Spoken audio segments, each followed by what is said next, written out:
Hi there, Joka here from A Pocket Full of Happiness, and today I'm sharing some more butterfly card inspirations with you, this time in A2 size. So I had these colorful die cut pieces left from the previous projects, the one with the slimline cards, but I didn't want to throw them away. I always say that I don't like to waste things, paper especially. So I thought they would be really nice filled, if I die cut them from white paper and then I fill them in with these beautiful colors. So that's exactly what I did here.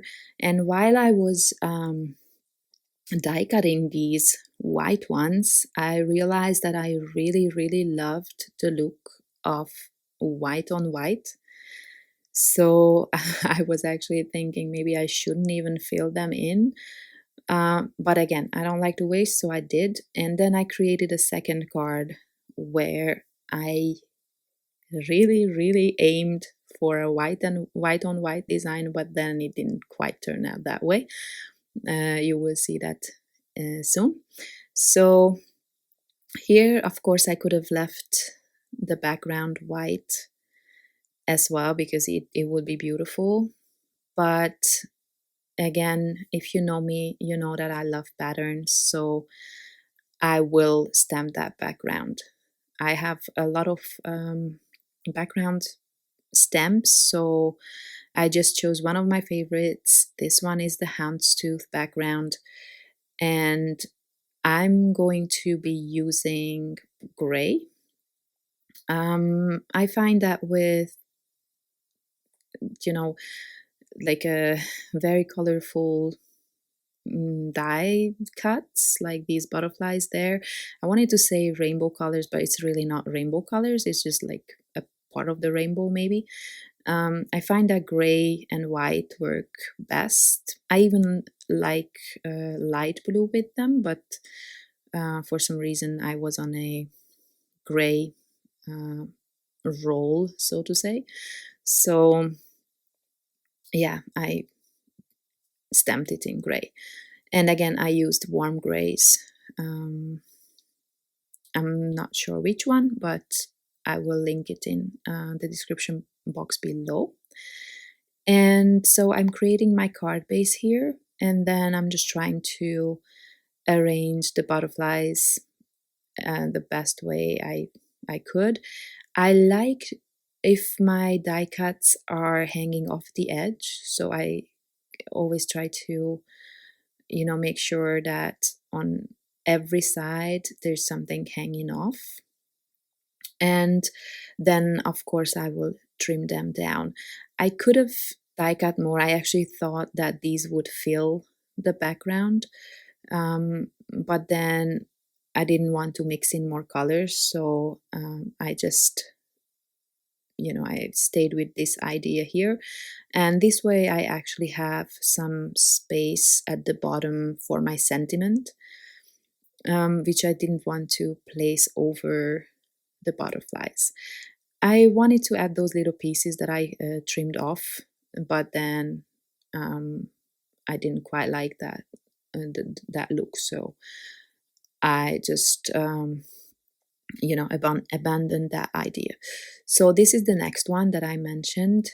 Here I'm just going to do white on white for now, and I'm only attaching those top layers in the middle just so that I have some movement and some dimension to the butterflies.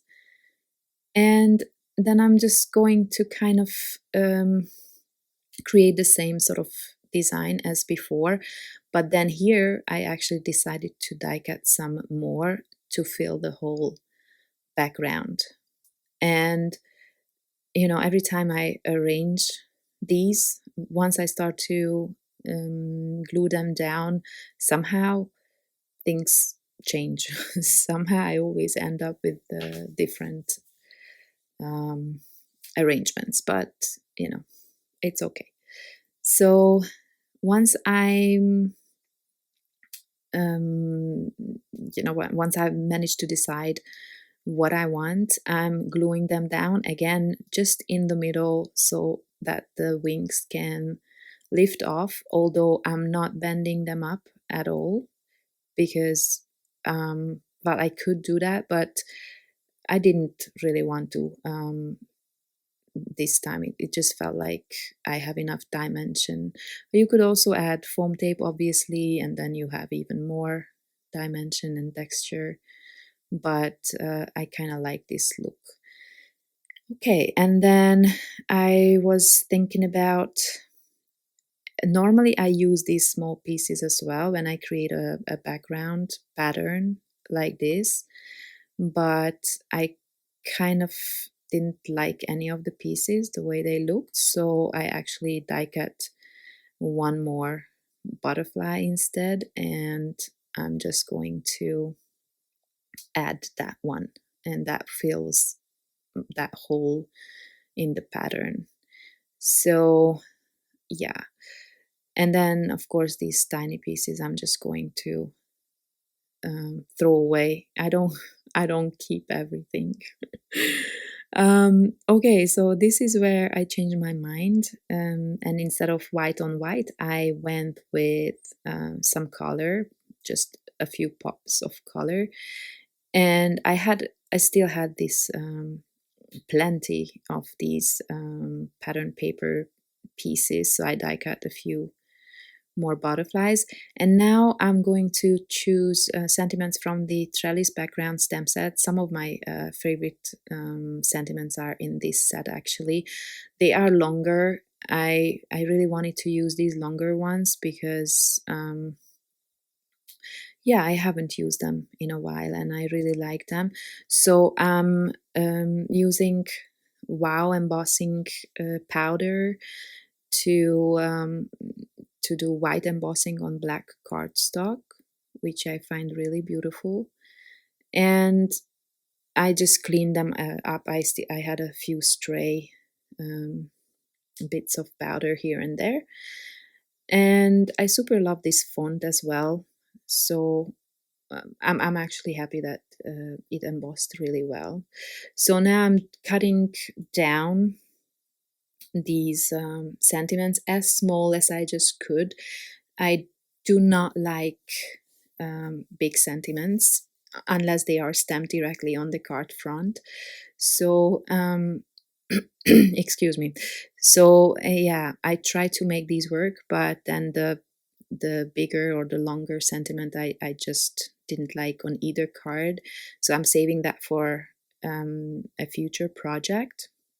And instead, I chose these two words, hello friend, and I'm embossing these. And I will not end up using both either, but I didn't know that at the time. So yeah, I'm just going to use friend, I believe, but you will see that in a second. So I'm gonna trim these down as well and try if I like them, both of them on the card. I didn't want to create one long sentiment like hello friend. I didn't want to stamp them next to each other. I found that that would have been too big for what I wanted to do. I wanted to place the sentiment right where it is now at the right button. And then I decided to stamp or mix and match the font there or the size. And I decided to stamp Miss You over Friend directly on the cardstock or the background there. And now I just added some heavyweight cardstock to these sentiments just to make them sturdier, because I want to use some foam tape. So I always do this. I mean, these cardstocks are not thin by any means, but I still like them to be, more firm. And then that's going to be the last step. Here I just glued down that wing quickly so that I have a firm base there for my sentiment. And I actually considered adding enamel dots, but then I changed my mind. So these are the finished cards. I hope I could inspire you in some small way. Thank you very much for watching, and I hope to see you next time. Bye bye.